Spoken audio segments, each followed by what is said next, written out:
Patay ang sospek sa matud pa paglugos patay sa 6 anyos nga babae sa Davao City. Human matud pa nagpakamatay sulod sa prisuhan.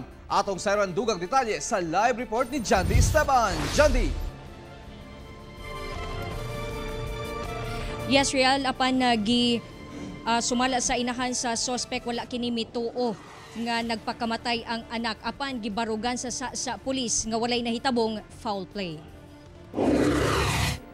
Igo na lang sa paghilak si Maria Fecano at ubangan sa lungon sa iyang anak nga si Lemar, 20 anyos, kinsa sospek sa paglugos patay sa 6 anyos nga babae sa Jasa Tusa sa Davao City ni atong Disyembre 27. Namatay si Lemar, human matud pang nagbigti sulod sa prisuhan. Apan ang inahan, nagdudang dunay foul play sa pagkamatay sa anak.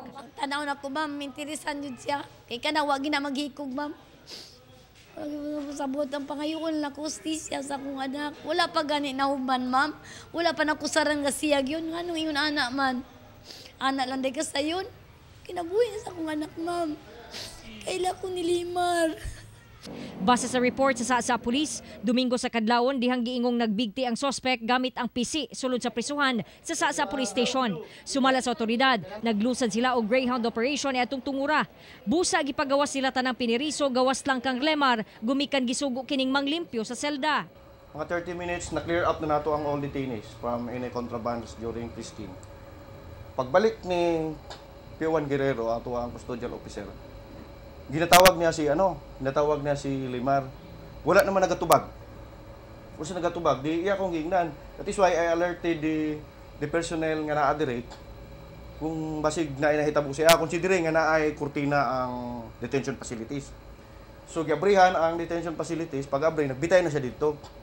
Duda sa inahan kung nagpakamatay ang anak, nga numatud pang dunay daghang bunog sa kalawasan ng anak ug nagkahugaw ang sinina. Disidido dyan ko, ma'am.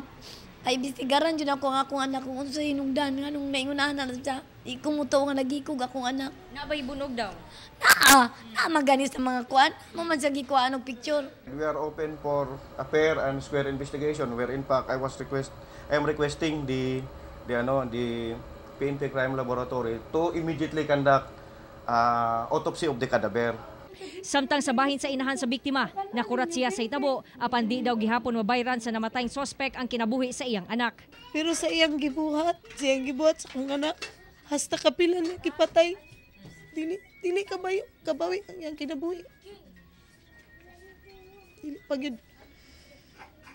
Siguro nabawas-bawasan kung unsa ang kuan, pero ang giagian sa kong anak dili kabawi kung unsa gikutlo niya ang kinabuhi.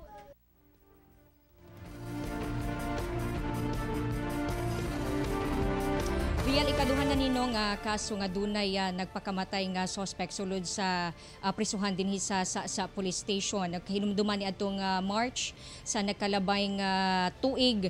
Doon na po naghikog sulod sa prisuhan kinsa suspect sabto sa pagdaog patay sa iyang kaugalingong anak dito sa Malagamot, Panacanog. Sa karon, Real, mga kapuso, ato lang ipakita ang procedure sa gipahigayon nga Greyhound operation sa police station.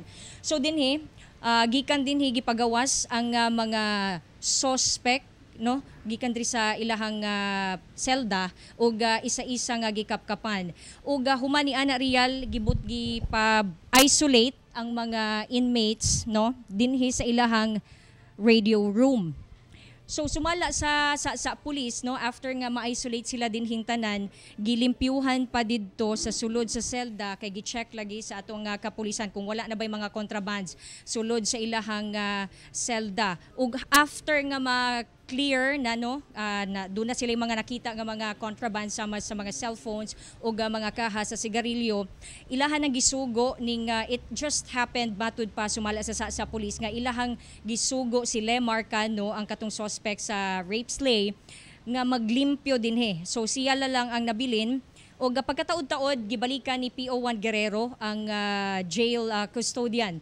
Apan gitawag niya ning suspect apan wala na kini matud pa wala na mitingog. So pag-check sa sulod sa CR, dito na nakita nga naghikog ang maong suspect.